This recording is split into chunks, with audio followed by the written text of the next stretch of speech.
또 광고가 이게 뭐고? 게임만 하면 돈을 벌 수 있다고? 요즘 용돈도 부족한데 한번 해볼까?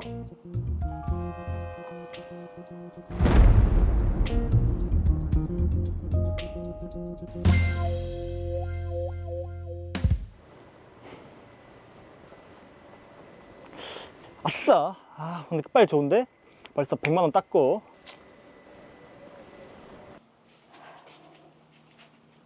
성호야, 니 또 핸드폰 하나? 아이고 대체 공부는 언제 할 끼고? 엄마 좀! 나도 다 생각이 있다. 아니, 무슨 생각? 아이고 그래, 니 일이니까 니 알아서 해라. 엄마의 마음이 이해가 되네요. 또 이렇네. 이번엔 판돈이 좀 컸는데 한돈? 다음 판에 기대를 걸어봐야지. 저는 그렇게 온라인 도박에 빠져들었고 결국 600만 원이란 거금을 잃었습니다. 600. 이거 어떡하지? 내용 좀 다 틀어도 돈 못 메꿀 것 같은데. 무슨 메시지지? 20만 원? 일단 발등에 불이라도 좀 끌까? 네, 대여 원합니다. 그런데 빌린 20만 원이 화근이었습니다. 누구지? 여보세요? 네, 제가 김성호 맞는데요? 내한테 빌린 20만 원 왜 안 갚느냐고. 그동안 이자가 늘어난 거는 알고 있지? 이자가 있다고요? 저 빌려줄 땐 그런 얘기 없었는데? 공짜로 돈 빌려주는 데가 세상 천지 어디 있노? 네가 아직 어리가지고 세상 물정을 모르나 본데 원금 20만 원에 이자 100만 원 내일까지 안 갚으면 경찰서에 신고하고 학교하고 너희 집에 알릴 테니까 알아서 해라. 학교예요? 학교는 안 돼요. 저 생기부에 적히면 저 끝장난단 말이에요. 돈만 갚으면 아무 일도 없다. 알겠나? 120만 원 내일까지다. 120만 원이요? 어떡하지? 돈을 어디서 마련하지? 오토바이 시동이 켜져 있는 것 같은데? 저 오토바이를 팔면 네 거 아니잖아. 아유 참네 야 거기 안 서! 야야! 아이씨 내 오토바이 씨! 예 거기 경찰서죠? 제가 방금 오토바이를 도둑맞았는데요. 예. 아이씨 미치겠네 진짜.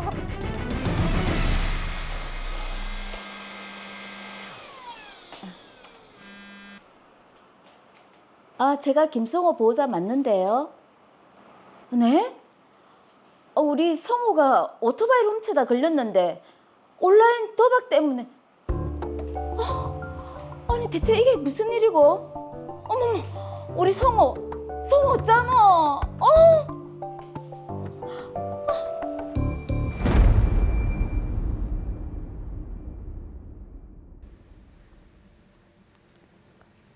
네, 일단 김성호 군이 오토바이를 훔친 것은 명확하기 때문에 이 부분에 대한 처벌이 이루어질 것 같은데 박보영 변호사님 어떻습니까? 네, 성호 군의 행동은 형법상 절도죄에 해당합니다. 시동이 걸려있는 오토바이는 타인의 재물에 해당하고 이를 팔아서 도박빚을 해결하려는 불법 영상 의사를 가지고 타인의 점유를 해지하여 자기의 점유를 옮겨 타고 도망갔기 때문에 절도 행위가 기소에 이르렀습니다. 그리고 절도죄에 해당하면 6년 이하의 징역 또는 1천만 원 이하의 벌금에 처해질 수 있습니다. 자, 그리고 더 심각한 문제가 있습니다. 지금 성호 군이 청소년인데 온라인으로 도박을 했네요. 네. 그런데 우리 사회 전반에 독버섯처럼 퍼져 있는 청소년의 온라인 도박 중독 문제는 매우 심각한 상황입니다. 스마트폰으로 언제 어디서나 손쉽게 온라인 도박 사이트에 접속할 수 있고 도박의 승패에 따라 분비되는 도파민의 유혹을 정신적, 신체적으로 미성숙한 학생들은 잊을 수 없어 결국 도박 중독에 빠질 수 있고 순식간에 수백만 원, 수천만 원을 날리고 빚을 지거나 사기를 당하는 경우도 있습니다. 네. 그리고 성호군처럼 혼자서는 도저히 감당할 수 없는 도박빚을 진 뒤에 가족 몰래 처리를 하려다 불법 대출 등 2차 범죄 피해로 연결되는 경우도 많습니다. 이게 예사로 볼 게 아니라 상황이 생각보다 좀 심각하네요. 네, 그 심각성은 통계로도 명확히 알 수 있는데요.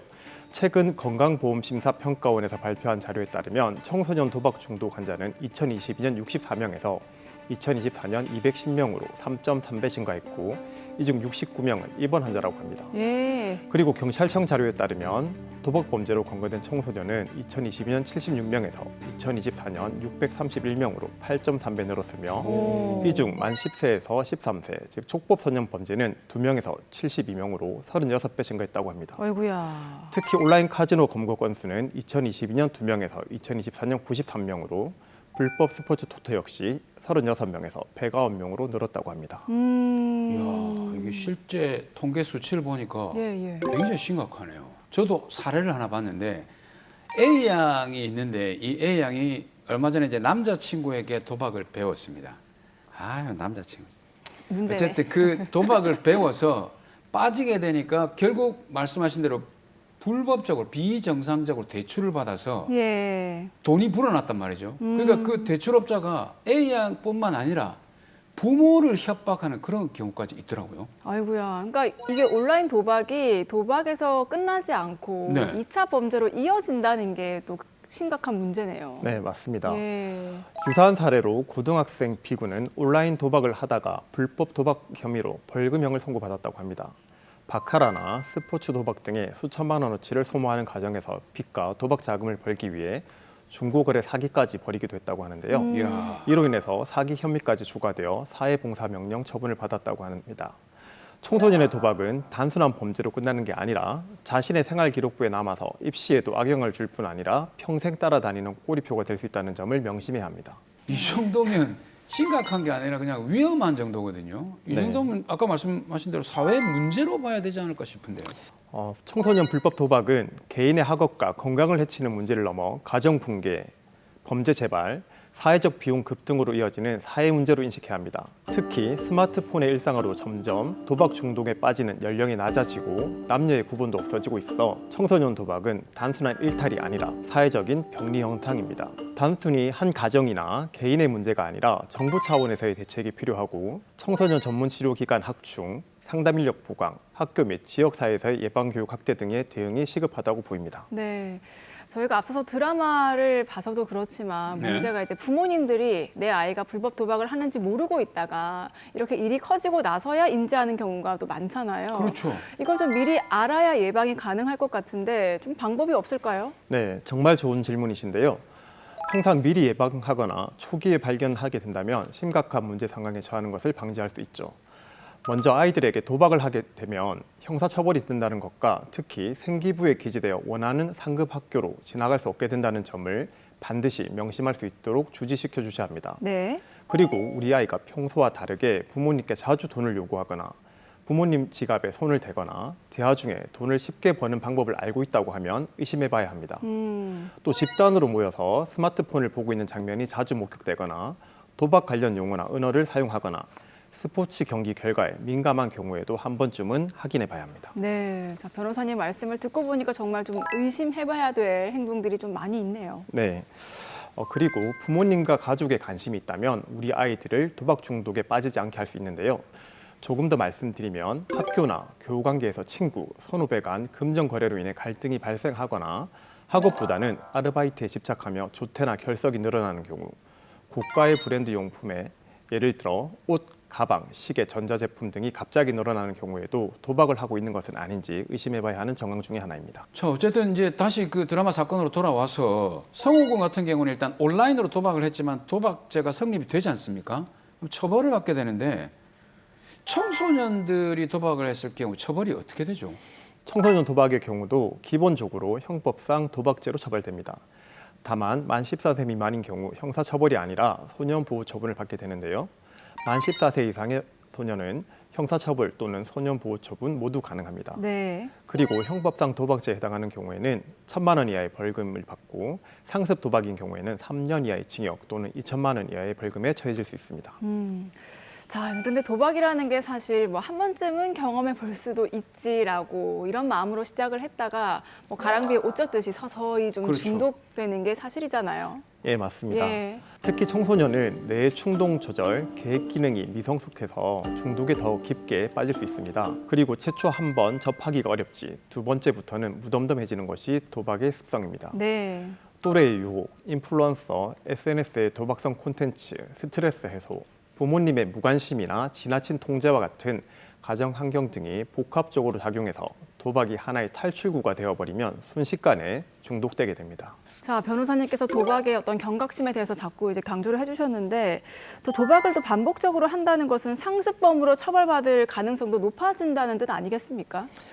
판례상 상습 도박죄의 상습성은 도박 행위를 하는 습벽으로서 행위자의 속성을 말하는데 이러한 습벽 여부를 판단하는 데 있어서는 도박 전과나 도박 횟수가 중요한 판단 자료가 되지만 그러한 도박 전과가 없더라도 도박의 성질과 방법, 도금의 규모, 도박에 가담하게 된 태양 등의 재반 사정 등을 참작하여 도박의 습벽이 인정되는 경우 상습성을 인정할 수 있다는 것이 대법원의 입장입니다. 네. 그런데 사실 그 기준이 모호하고 실무에서도 수사기관과 법원의 재량에 따라 동일한 사안에 대해서 단순 도박죄 또는 상습 도박죄를 각각 인정하고 있기 때문에 수사 초기 단계부터 변호인의 조력을 받아 대응하는 것이 효과적입니다. 그리고 지금 온라인에서 도박장을 개설한 이것도 처벌을 받지 않습니까? 근데 이게 특히나 요즘같이 청소년들이 도박에 빠져드는 그런 사회적인 문제가 발생한다면 이런 도박장 개설하는 사람들을 좀 더 강력히 처벌해야 되지 않을까요? 예, 맞습니다. 영리를 목적으로 도박하는 장소나 공간을 개설한 자는 5년 이하의 징역 또는 3천만 원 이하의 벌금으로 단순 도박죄에 비해 가중처벌됩니다. 그리고 허가받지 않은 자가 영리를 목적으로 카지노와 같은 도박 공간을 제공하는 행위를 하면 관광진흥법 위반죄에 해당하고 7년 이하의 징역, 7천만 원 이하의 벌금에 처해질 수 있고요. 실제로 작년부터 수사기관은 불법 홀덤법 운영자에 대해 구속 수사를 원칙으로 해서 수사를 진행하고 있습니다. 네.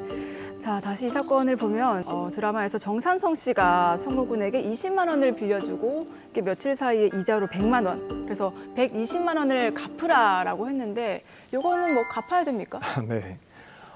두 사람 사이에서 돈을 빌려주는 금전 소비 대차 계약은 있었지만 민법상 미성년자가 법률 행위를 하기 위해서는 법정 대리인의 동의가 있어야 하는데 네. 부모의 동의가 없었기 때문에 성우군은 금전 대학 계약을 취소할 수 있습니다.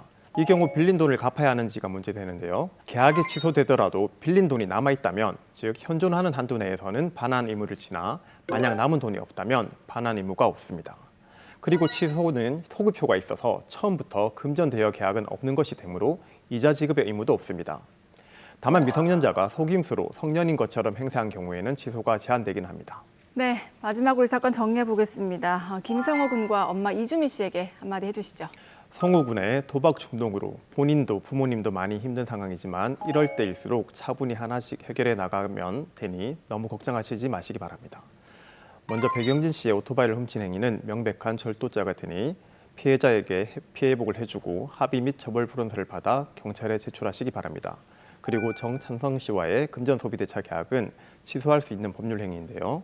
이미 차용금을 모두 소비한 상태이므로 원금이나 이자를 반환한 의무는 없음에도 지속적으로 연락하는 등의 불법 추심 행위를 하는 경우 채권 추심법 위반, 공갈, 협박 등으로 형사 고소하시기 바랍니다. 마지막으로 성우군이 앞으로는 도박을 하지 않도록 스스로 굳은 의지를 가지고 도박 중독 치료를 받고 가족들도 깊은 관심을 가지고 성우군이 정상적인 학업과 성장을 할 수 있도록 도와주시기 바랍니다.